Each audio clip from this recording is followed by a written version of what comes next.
I don't want no oil spoiling my shoreline. I like fish much better than crud. I like birds and things creeping and crawling. Won't trade no more oil for blood. The sun done give us all we need to make this country run. But that black demon oil's got us fussing and fighting, and I do believe it's time we was done. I don't want them nukes run by them kooks who think radioactivity is fun. No more three-headed frogs or kids with leukemia. Nuclear power ain't fit for a dog.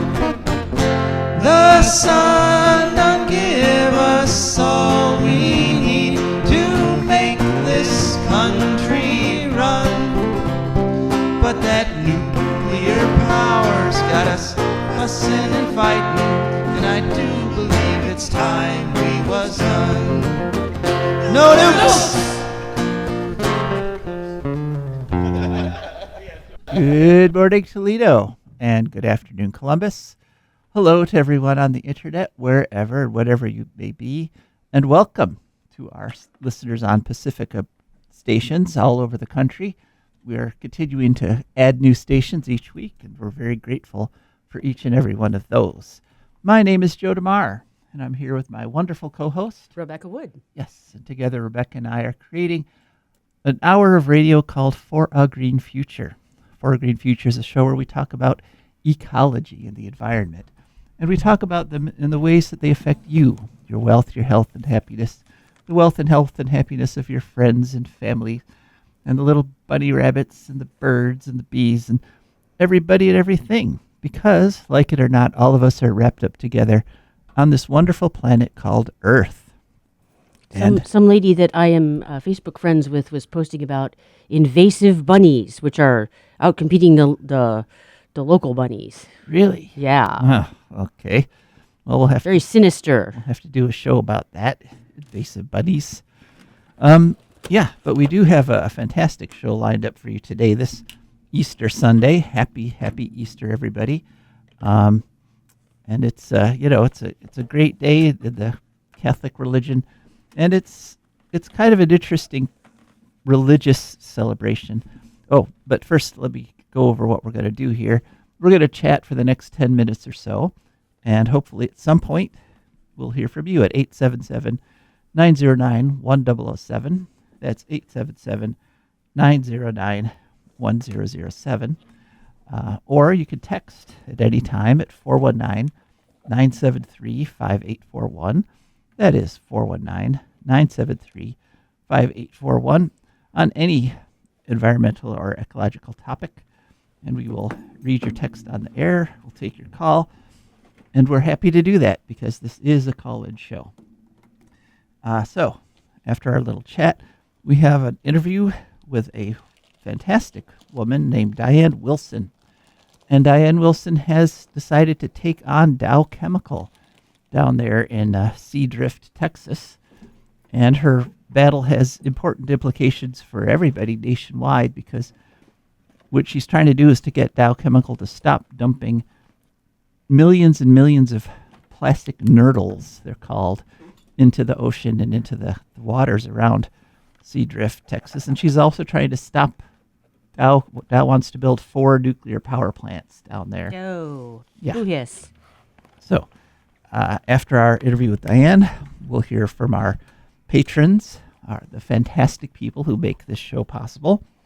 And then Rebecca, it will be your turn at the mic. And welcome back, by the way, Thank you. to the studio. Happy to have you back here. What will you be talking about? I will be talking about eggs Eggs. as a concept. All right. And then it's ecological news from around the world. And I tried to keep the ecological news upbeat this week because it is Easter Sunday, joyous celebration. So I tried to find mostly good environmental news this week. And believe it or not, there was some. So It's interesting because this has been it's kind of an interesting Holy Week here. The president actually earlier this week made a big religious presentation that he put out, talking about how wonderful Christianity is, and it seems like our brand of Christianity that's being pushed in America right now is kind of a religion versus nature sort of thing. Like, Yeah. man has dominion over the earth, which means, dominion means domination. And so you've got to, there's this idea that you've got to defeat the earth. You have to, take nature on and fight it and like enslave it, basically. And that actually goes counter to most religions historically around the world. It's really a North European thing. It's not even really from the Bible. Like it's Northwestern Europeans in general are very suspicious of nature. Uh-huh. Or at least, anciently going back to, our take on dragons. Like, dragons were bad. Dragons represent the force of nature, and we got to pound them into the ground. Whereas people in Asia are kind of like, yes, dragons nice, bring rain. Yeah. Well, they're a little more, they have a more nuanced view of nature and dragons. And it's interesting because other religions and other cultures, the nature is kind of woven cooperatively into their religions. And I think specifically, of course, about the Native Americans, the indigenous cultures here, which had a lot of variety, but they all pretty much included nature in their religious observances. And there's one specific part. I mean, on Easter, everybody thinks about the resurrection of Jesus. That's the whole Christian holiday. But there's one part of Christianity that doesn't get nearly enough attention to me, that I've always thought this, and that was that right after Jesus got baptized in the gospel, by John, what he immediately then does, before he starts his ministry, is he goes out and he spends 40 days fasting in the wilderness. And according to Matthew 13, he's out there with the wild beasts. So in other words, he Just hanging out, chilling. And he Like goes, grizzly man, only less deranged. right. But his first thing before he starts actually preaching the gospel is he gets in touch with nature. Right. He goes out fasting, and specifically with the wild animals, with nature. Also, he talked a lot. If you look at the sayings of Jesus in the parables, a lot of them have nature in it. There's mustard seeds and fruit trees. Mm-hmm. You shall know them by their fruit. Lilies of the field. Like he was talking to farmers. He was Right. talking to a lot of farmers. Was why he said this stuff. And the little birds. People- Don't forget the little birds. Yeah, little bird. People who live fairly close to nature. Right. And so, yeah, I've always thought that the focus has been sort of the Christian focus on the idea that we're overcoming nature, because Jesus didn't go out and order the wild beasts around. Right. But if you study Native American religions, Also, you got to remember, one thing we can learn from the parables of Jesus is that mustard seeds are heckin' invasive. yeah.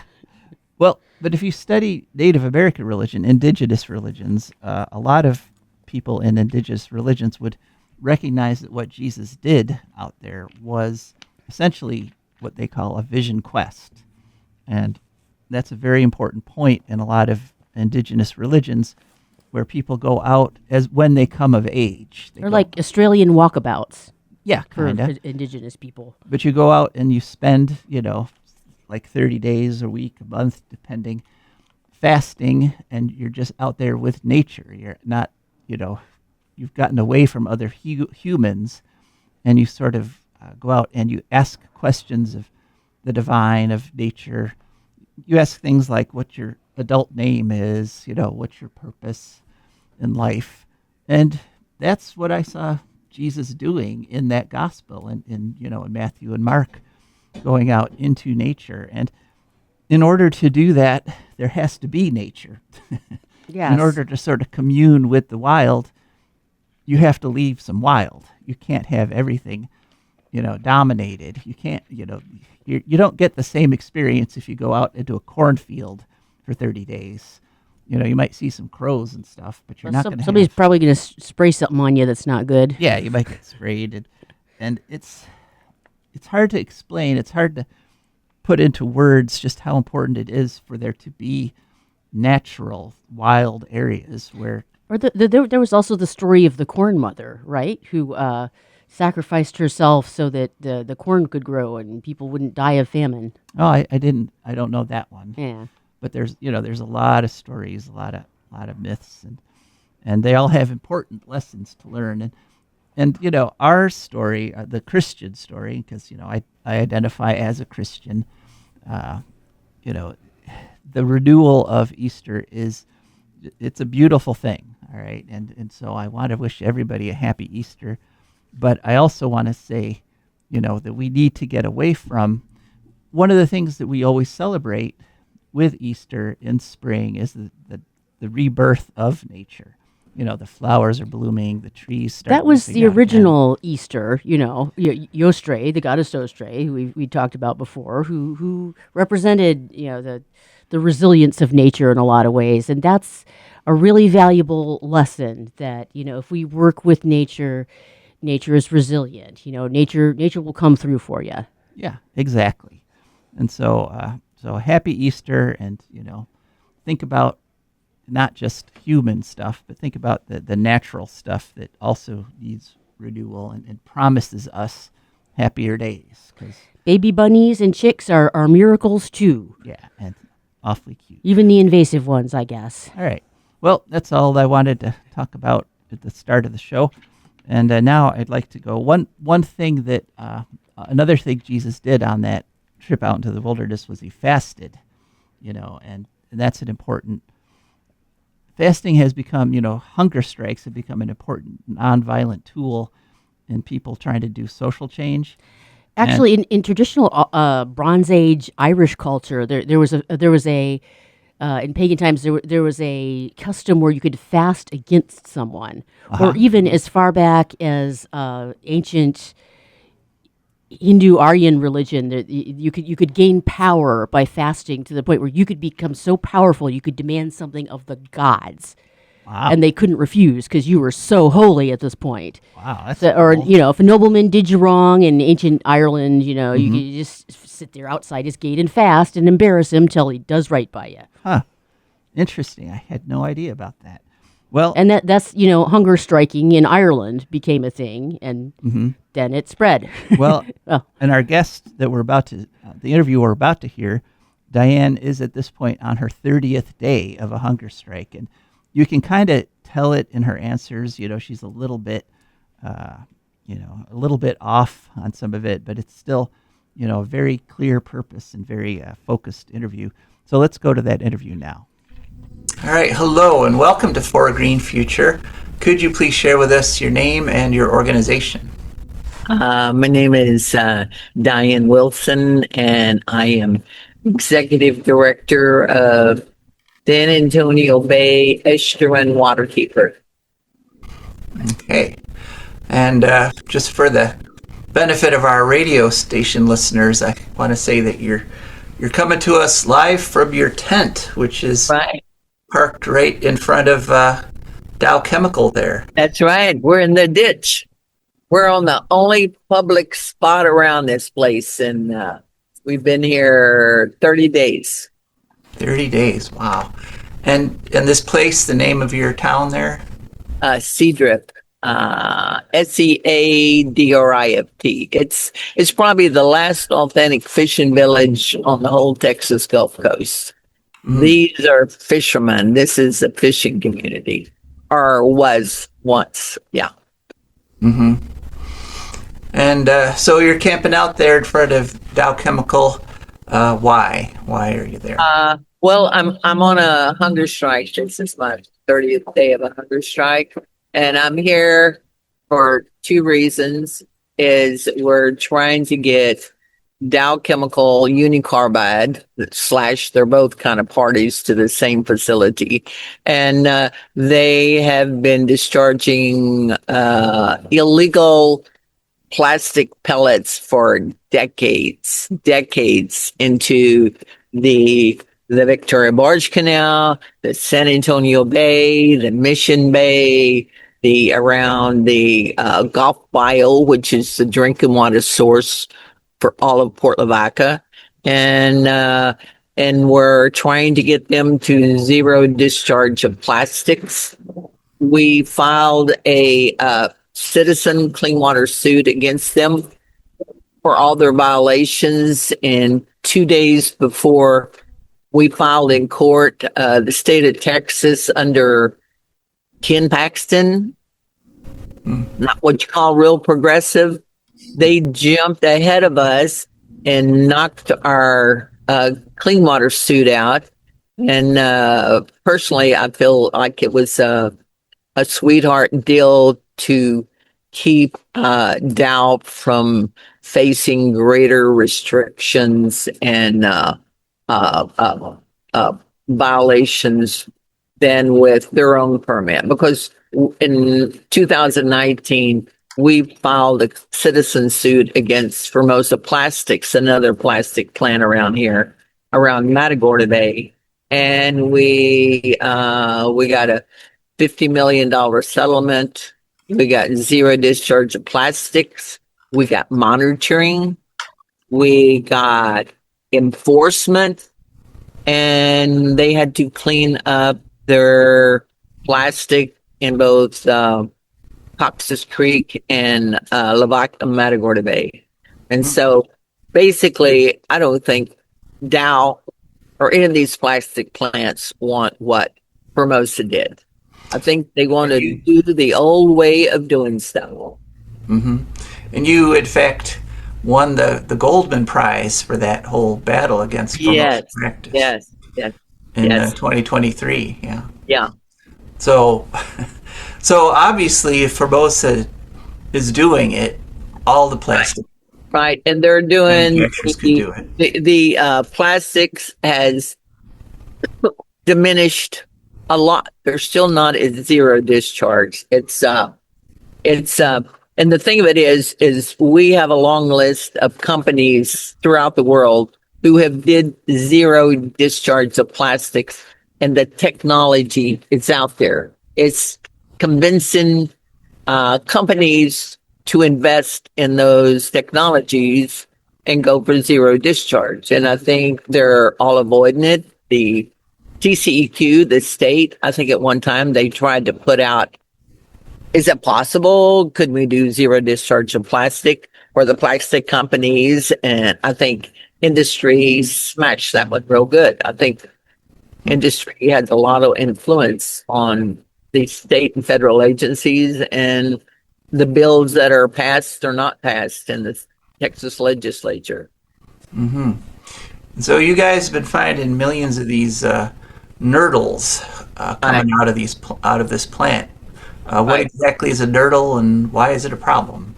Well, the thing of it is, it all starts with fossil fuel. Is like many of our problems. It starts with fossil fuel, and one of the ingredients is the ethane, and they use it in the process of making plastic. And so you get polyethylene, polypropylene. You also like the Formosa plant had polyvinyl chloride and a specialized polyvinyl chloride, and they have the vinyl chloride in, which is cancer causing. And like I said, Formosa had never turned in a single violation.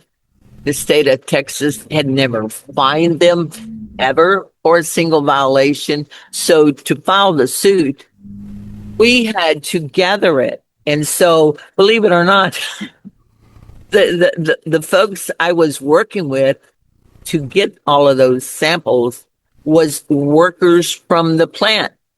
One of them was a 25-year veteran of the PVC unit. And as he told me, and why he finally quit, is he had been lying for the company for all those years. It's whatever they wanted to put down, he would put down. And he lied many, many times, and he just couldn't stand it anymore. And that's why he finally started talking to me. And you know, and as a matter of fact, over the years, I've been at it like 37 years. And so I've probably talked to over 100 whistleblowers. I get a lot of information from the workers.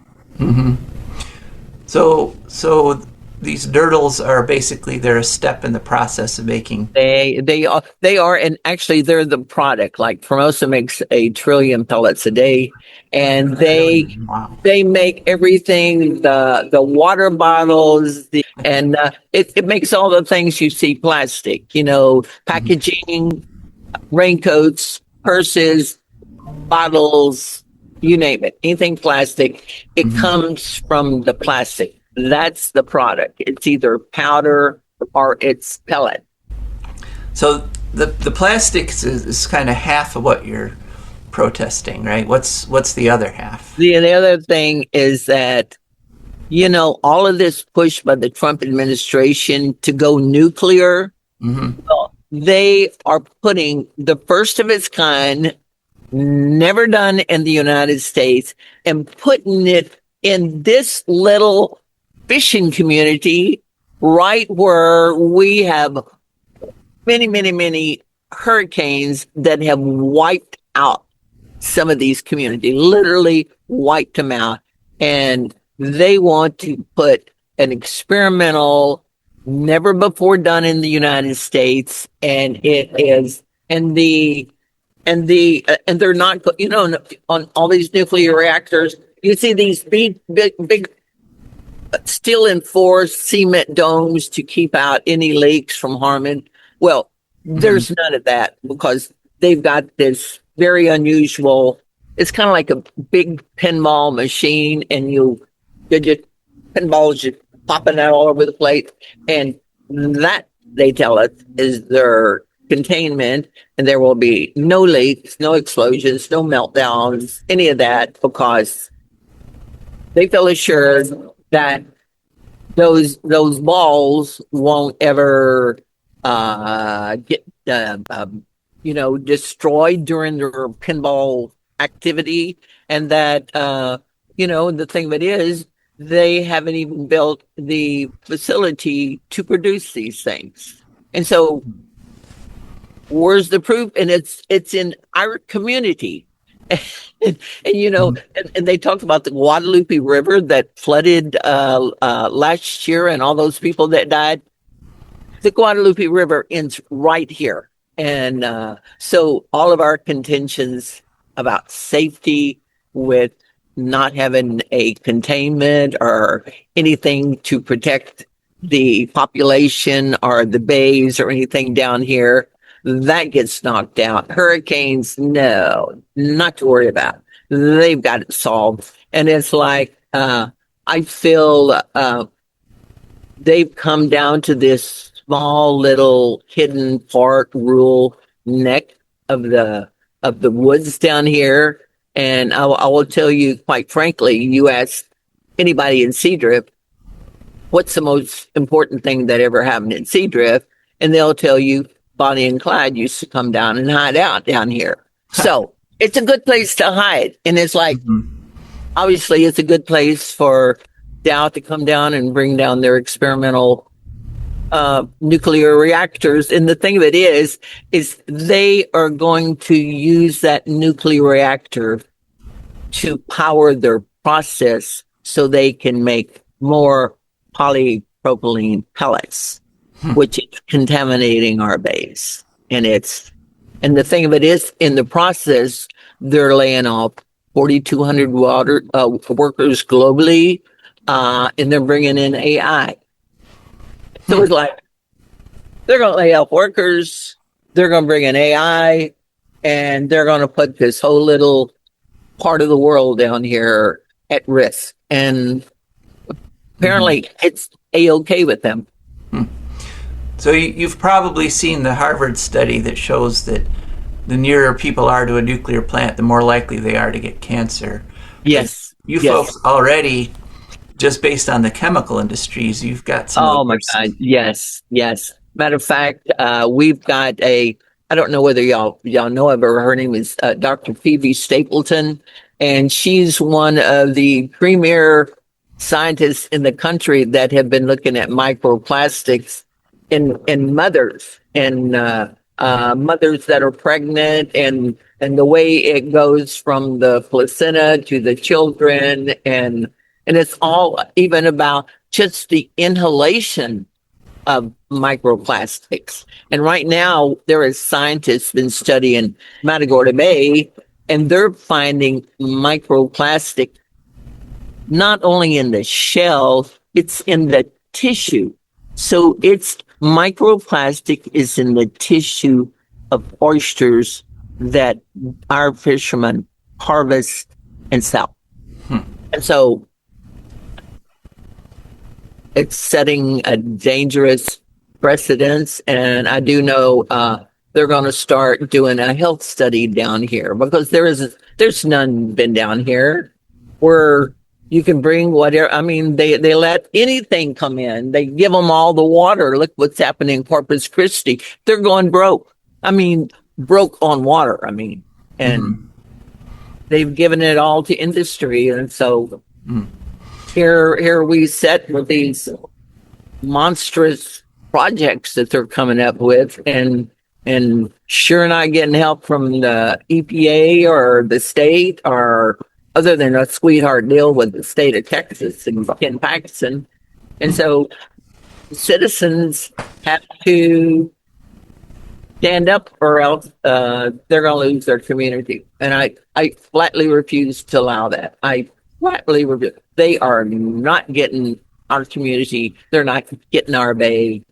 And you got to be real strong about it. You can't be a little wallflower about it. I mean, you're like, I'm here, and that's why I'm in their ditch. That's why I'm in their ditch. I see. Well, speaking of health, I mean, talking to you, I'm a little bit concerned about your health. I mean, this is how many days of hunger strike that you've been 30 days. 30 days. Yeah. 30 days. Yeah. And I did 15 hunger strikes. Okay. Yes. I did probably 7 for the environment, Formosa, DuPont, Unicarbide, and then I probably 7 or 8 having to do with anti-war, stopping the war in Iraq, and now they're doing Iran. So Yeah. yeah. So if people want to follow what's going on, if they want to keep up with what you're doing there, how would they do that? Oh yeah. We've got actually there's things being posted right now. I think we have a website, rather a page called dowstopnow.org, I believe. And we're asking people if they can do a day, even a half a day of a hunger strike in solidarity with me. And and I think there's like toolkits being put out by I think Break Free from Plastic and some of the other ones. And it's, if you can post them on the media, we've got the address and phone number of the CEO, Jim Federling, the CEO of Dow, and we're asking people to write him. We had a demand letter that explaining what we were doing and why we needed to talk. And like I said, they locked the door on me. They are threatened to arrest me, and then they arrested me. So if people can send him that letter. If we could just get people to keep sending them the letter, so at least we can say we're still trying to reach them. And but even with this, we are continuing. We're going to get contested case hearing on their on their water permit where they're trying to get pretty much a license to pollute, and we are intervening in the state of Texas suing Dow. We're intervening in it and to make sure they are legitimately held accountable and that they have to do the cleanup. And we're pushing for a zero discharge of plastic. And All we're right. actually trying to pass that. We've got a statewide campaign, and we're going to make that an attempt to make zero discharge of plastic a regulation for Texas for the plastic plants. All right. Yeah. Well, hey, good there. Thanks so much, Diane. Oh, you bet. Thank you for having me, Joseph. Yeah, you're more than welcome, and we'll Okay. we'll keep watching, keep up with what you're doing there. Thank you very much. I appreciate it. All Bye right. bye. Okay. That was our interview with Diane Sawyer, and we appreciate you listening. What did you think? What do you think about hunger strikes? What do you think about what she's trying to do down there? She has had some success, as we said. She actually won the Goldman Prize, which is the sort of the Nobel Prize for environmentalists, because she stopped a neighboring factory from putting plastic in the water. Now she's taken on the big one. She's taken on Dow. Give us a call, 877-909-1007, or you can text 419-973-5841. And during the interview, we actually did get a text from a listener who said, we set a new record high temperature in Youngstown, Ohio on Saturday, April 4th, 80 degrees. It was 80 degrees April 4th in Youngstown. And of course, that's happening all over the continent right now. Temperature records are just falling like crazy. Snowfall records are low levels of snow, snow at record level lows all over the West. And everybody, a lot of people are shocked at how fast this is happening. But we're not, are we, Rebecca? Because it's an evidence of a what? What's going Positive on? feedback loop. A positive feedback loop, exactly. All right. The effect of global warming is more carbon. More carbon causes more global warming, which releases more carbon. And that's how we're getting this acceleration of the effects that are happening faster than many people expected. I remember a while ago we were saying, I shouldn't say we were saying, because we've known about this positive feedback loop all along, but a lot of scientists and people were saying the big effects won't hit for like 100 years. And, they were looking at the wrong curve, basically. So it's hitting us right now. Okay, and a group of people, a wonderful group of highly intelligent, they're all like just some of the smartest people you ever want to meet are our patrons. People who've gone to patreon.com, that's Patreon. There they searched for For a Green Future, and they had no problem doing that because they're so intelligent. Up popped our Patreon page. They searched through, looked at different membership levels, picked a membership level that matched their budget, and every month a little bit comes out of their accounts, comes over to us, and that's how we can afford to bring you For a Green Future each week. And thank you to our patrons. And one of the reasons we're so thankful is because this means every week Rebecca gets a turn at the mic to talk about some sort of eco kind of thing. And what have you got this week, Rebecca? Okay, well, I'm literally sort of going to explain about the birds and the bees to you today. Okay. Because both of those types of creatures lay eggs. Eggs. A lot of stuff lays eggs, actually. An egg, the definition of an egg is an organic vessel grown by an animal to carry a possibly fertilized egg. An egg cell. And the egg cell is what you would call a zygote, meaning that it's a sperm and an egg, and I think after it gets a certain amount of extra cells, it becomes an embryo. Not so many weeks, whatever. So, the zygotes are eukaryotic, meaning that they have a nucleus and a membrane-bound organelles, unlike prokaryotic cells, which do not have those things. They're mostly for bacteria and very, very old critters. So yeah, they're the cell that's formed when a sperm fertilizes an egg, and they're incubated inside the egg. The embryo is incubated until it becomes a fetus, and then it hatches when it can survive on its own. Meaning without the egg. It still has help in many cases. Not sea turtles so much, but alligators, surprisingly good parents. Very conscientious. The dads, too. So they have lots of help. The equivalent in the plant kingdom would be spores or seeds. That's what plants have sort of around their first couple of cells of their new babies is.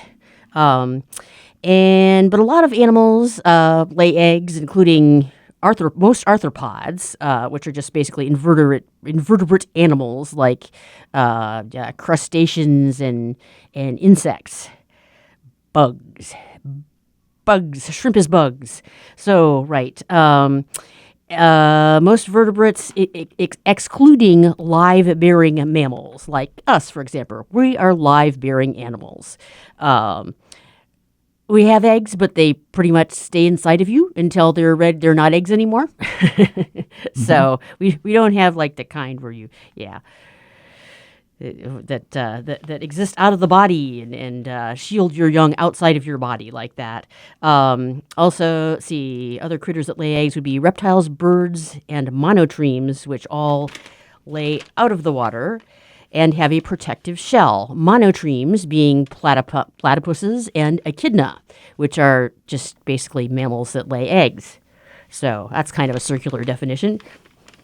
Eggs are a popular and nutritious food item worldwide, and in mythology, they mostly symbolize life healing and rebirth. Also, they're used in vaccine production. Personally, I like vaccines. They keep me from getting sick. They're good. But yeah, the largest egg is from the whale shark and is 18 maximum. I guess the biggest one ever found was 18 inches. That's pretty big. And the largest bird egg is the ostrich egg, which can get up to 7 inches at its longest point. The smallest is the bee hummingbird egg, which is between 0.25 and 0.449 inches, so between a quarter inch and a half inch, basically. And let me see. Reptile, amphibian, and insects' eggs can obviously be much smaller, and most fish eggs are externally fertilized in a process called oviparity. And you can't paint the little. You know what my mom used to do? She used to actually. My mother blows eggs. Okay. I'm admitting that. All right. Like, she used to actually do this thing where you do a pinprick on either end of the egg, and then you sit there and do this. Until you blow all of the snot stuff out of it, basically, and then you paint it, and you get to keep the egg. Until it breaks. It doesn't spoil because the egg part is gone. Right. Also, it gives you a massive headache. You get a massive headache for something that's eventually going to break that you put a lot of work into. So I don't know. They're nice little eggs, but. Boy, howdy, that was a big investment of time and trouble. Also. I should, full disclosure, I am distantly related to the Dow Corning family. Let's see, I had an immediately pre-Civil War ancestor named Elise Dow, I believe, and her daughter, Ada Dow Leach, I'm not sure, as I got to look at ancestry again, but yeah, had a son who she named Corning Levi Leach, who apparently was active in counterfeiting after the Civil War and also owned a string of hotels where lumbermen could find friendly companionship. So that was nice. He was an entrepreneur, as I understand it. So yada yada, the Dow Corning's probably not sending me a check anytime soon. Too bad. Yeah. I was thinking maybe you could strike up a conversation at the next family reunion. Right. But... Hey. Hey, fam, guess what? All right. Well, you shouldn't do that thing in Texas. Right. All right. Well, thank you, Rebecca, for Welcome. that discussion of eggs, which I have to apologize for my northeastern U.S. pronunciation of eggs. Eggs. But I know around here folks say eggs. which Eggs. Somehow it's hard for me Yeah. to do that. So. You got to make like you're gagging at the beginning. Egg. Okay. All right. Thank you. Okay. So now on to ecological news. And as I said this week, I tried to do mostly upbeat.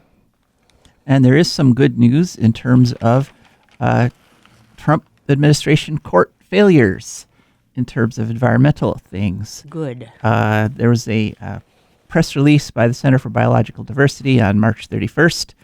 And the title is Court Overturns Trump Administration Regulations That Weakened Endangered Species Act. And this is actually left over from his first term, where he did an illegal executive order. We now can say it's illegal because a judge has ruled that it was illegal. Yep. And what it did, this was done in the first Trump administration, but the Biden administration didn't choose to challenge it, so it held through there. So Center for Biological Diversity went to court in 2024. And what it did 4 big things that weakened the Endangered Species Act. The first was what's called adverse modification. And what that did is the original act recognized that the whole ecosystem is essential for supporting an endangered species. Right. So it's not enough just to say, oh, you can't go shoot spotted murrelets or whatever the endangered species is. You actually have to protect the ecosystem that they live in order to protect the species. You also cannot take away their homes or their water or their food. Exactly, right. But Trump did Yeah. in his executive order, which has now been overturned. Hooray! Also, there was also something called minimizing of effects. So, like if somebody was going to do something that would affect the territory of an endangered species, like put a road through, Trump said you look at the road, the effect of the road, but you don't have to worry about anything that would cause.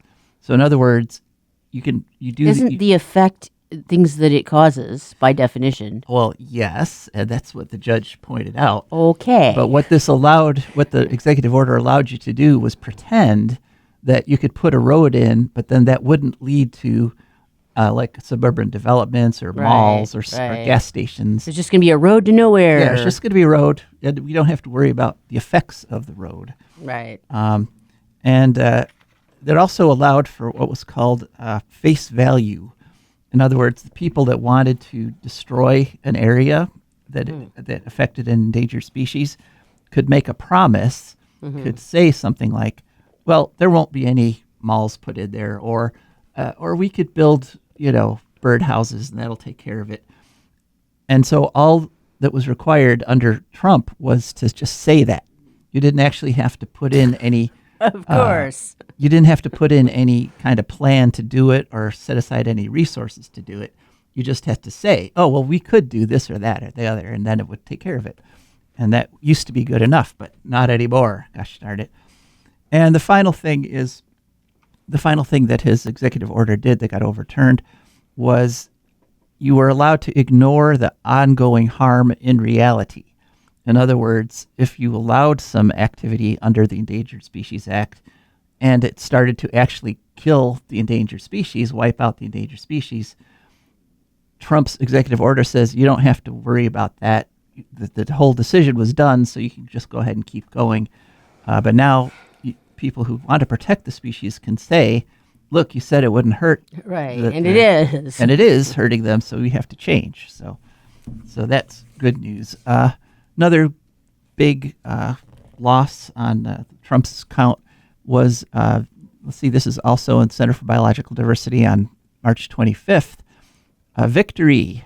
Court reinstates Alaska critical habitat for bearded and ringed seals. And this is restoring 160 million acres of the Arctic coast to protect it from oil and gas development. And that protection was put in place by the National Marine Fisheries Service. And people who want to kill seals and who want to do oil and gas development had appealed to Trump, and they had said, okay, go ahead, you can kill them and develop gas. But the current judge, this is in the Ninth Circuit Court of Appeals, the Ninth Circuit Court of Appeals said that this is a critical occupied habitat. In other words, the seals are really living there, and if you develop it, it would hurt them, and so they reinstated the protections. So, Stands to reason. yeah, so there's some good news. Some more good news. Next story, and this is from DW, the public broadcaster of Germany, and we had a little discussion about what exactly DW stood for, and I finally looked it up. It stands for Deutsche Welle. Ah, Deutsche Welt. Deutsche Welle, which literally translate to German wave. I thought it was world. Well, no, this is Welle. No Welle. T. No T. Oh, yeah. Welle. Welle. Interesting. Yeah, Deutsche Welle, German wave. Welle. And the title of their story on March 28th is Solar is Winning the Energy Race. And You betcha. essentially what happened, the good news, what happened in 2025 is that worldwide solar passed nuclear in terms of how much electricity it's supplying to the world. And this, in spite of everything that we're doing to slow it down on purpose. Yes, despite the best efforts of the current administration. Right now, or as of 2025, actually by now it might be even higher, solar provides 10% of the world's electricity, and that number is increasing very rapidly, whereas nuclear only supplies 9%, and that number is falling. So solar's going up, nukes are going down, and that's the good news. It's interesting. China, of course, is the world leader. They get 11% of their power from solar. They installed 315 gigawatts, which is equivalent to 300 nuclear power plants in the year 2025. Their coal use has dropped from 70% of their electric power to 56%. Overall, they have 1,300 gigawatts installed. EU is next with 406 gigawatts. They get 13% of their power from solar. And in the EU, coal is down to just 9%. So coal is actually even down there with nukes. In the U.S., we're number 3, despite Trump's best efforts. We have 267 gigawatts of solar installed, but that's only 8% of our demand. Although even here, coal has dropped down to 17%, and India is number 4 with 136 gigawatts. The main reason, is that solar is literally the cheapest form of electricity. Mm-hmm. The average is solar is 3 cents per kilowatt hour around the world, whereas nukes are the most expensive. The average is 30 cents per kilowatt hour. Oh, boy. So in other words, nukes are 10 times as expensive as solar. And that is the average. In batteries, which, solar uses batteries to keep the power going, is only 2 to 3 cents per kilowatt hour. So that's the average. 3 cents for solar, 30 cents for nukes. But solar can be as cheap as 1 cent per kilowatt hour if you're in a really sunny place like Egypt, for example. Whereas nukes can be as expensive as 50 cents per kilowatt hour if you're in some place like Georgia, where they just finished building the most expensive nuclear power plants, the most expensive power plants of any kind in the world, the Vogtle 3 and 4. The most expensive power plants in history. There you can be paying like 50 cents a kilowatt hour. And just as a kind of a side note, cleanwisconsin.org, they did a study back in 2023, and it turns out that solar farms, that is farms that have solar panels on the fields, they produce 100 times the energy per acre as compared to corn ethanol. So 1 acre of a solar field produces as much energy as 100 acres of corn that you try to make ethanol from. So it's, it's happening. Okay, the transition is happening. It's being driven by costs, but it's not happening fast enough. We still have to accelerate. And it is accelerating around the world, but here we're trying to pull everything back. All right, so we can't have, an all happy news week. Here at Ohio, we have yet another HB6 update. Yeah. We've been reporting on the 2-month-long trial of Chuck Jones and Michael Dowling, who were executives at First Energy, when they when First Energy bribed a whole bunch of politicians to try to get $1 billion bailout for their nuclear plants. And Chuck Jones, Michael Dowling have been on trial for bribery. And unfortunately, the jury came back as a hung jury. They could not make a decision. Interviews with jurors afterwards on stories like Cleveland.com and Signal.com. Turns out like 10 of the jurors were ready to convict, but there were 2 holdouts that refused to hear, to take into account all the evidence. They are promising, the Attorney General Yost is promising to retry the case. Unfortunately, they were massively outspent and outdefended by the defense. The state had 2 to 3 because they lost one of their prosecuting attorneys in the middle of the process. Prosecuting attorneys, and they were up against 20 to 24 defending. So they had a massive army of lawyers defending these guys. And what they managed to do, all these lawyers, they managed to convince the judge, who was a woman named Barker Ross, and to dismiss the money laundering charges. So, so if there's no money laundering, it's harder to prove there was bribery. They dismissed the theft charges. She dismissed the theft charges just on her own because she just decided, there's not enough evidence. We won't even talk to the jury about that. And she prevented the prosecutors from mentioning the fact that Larry Householder had gone to prison for this bribery scandal. They refused. She kept the jury from knowing about the Randazzo suicide. So Sam Randazzo is the person that Chuck Jones and Michael Dowling were accused of bribing. So she did not let the jury know that he had committed suicide over this scandal. She did not allow the jury to know that First Energy had admitted to making bribes. So if if you didn't know the company had already admitted, yes, we bribed people, we bribed Sam Randazzo, it gets much harder to convict, the guy who was running First Energy at the time, and no mention of the guilty pleas of the other conspirators in this conspiracy to make all these bribes.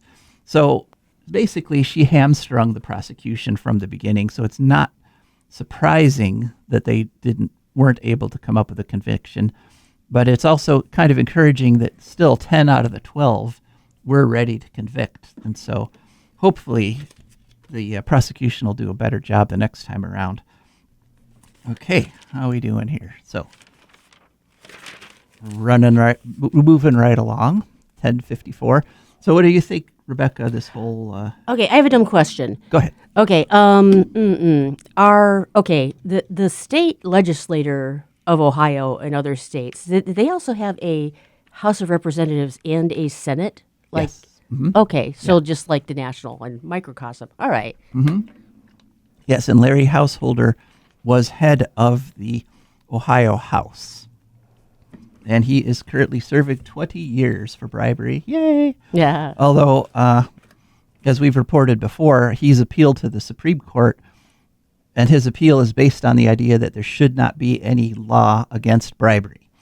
He has said to the Supreme Court, look, they give me money, I write the laws, that's just like a business transaction. That's not bribe. Yeah. And that's the root of his defense. And every other Supreme Court in human history, in U.S. history, well, except maybe the one around 1890, but every other Supreme Court in history would just laughed him out of court.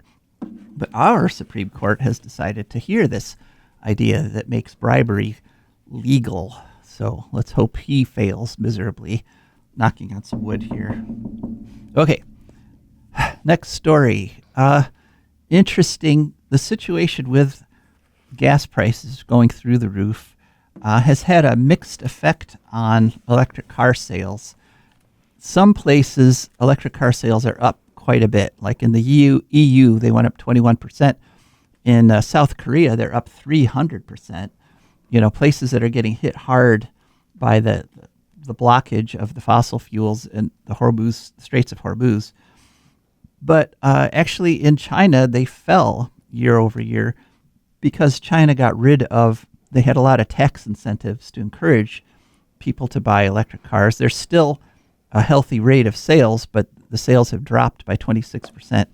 And of course, in North America, the rate of sales of electric cars has dropped by 36% because, of course, Trump got rid of all the tax benefits and, is actively campaigning against electric cars.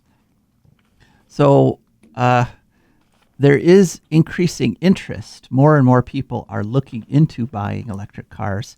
And, as gas prices continue to increase, probably more people will be switching to electric cars. And actually, used electric cars sales are at near record levels. So this could simply be the case that we're not doing well enough to buy new cars, period, electric or otherwise. But it's kind of an interesting situation. You would think that all this would push electric car sales quite a bit. But what happens with electric cars, at least in Ohio, if you charge your electric car, it's the equivalent of buying gas at $1.25 a gallon. So if that's important to you, you might want to consider. And Australia also is one of these places with tons of sales. Last story, really quick. Paul Watson paulwatsonfoundation.org. Down there in Antarctica, they are trying to stop the krill fisheries. This is the sea shepherd people. They're literally doing civil disobedience now, putting their ship between krill nets and the harvesters. So we'll report more on that next week. But that's it for this week. Rebecca, it's been a joy having you back in studio. This is Joe DeMare. And Rebecca Woods. We are signing off. But that black demon oil's got us fussing and fighting, and I do believe it's time we was done. I don't want them nukes run by them kooks who think radioactivity is fun. No more three-headed frogs or kids with leukemia. Nuclear power ain't fit for a dog. The sun done give us all we need to make this country run. But that nuclear power's got us fussing and fighting, and I do believe it's time we was done. No nukes!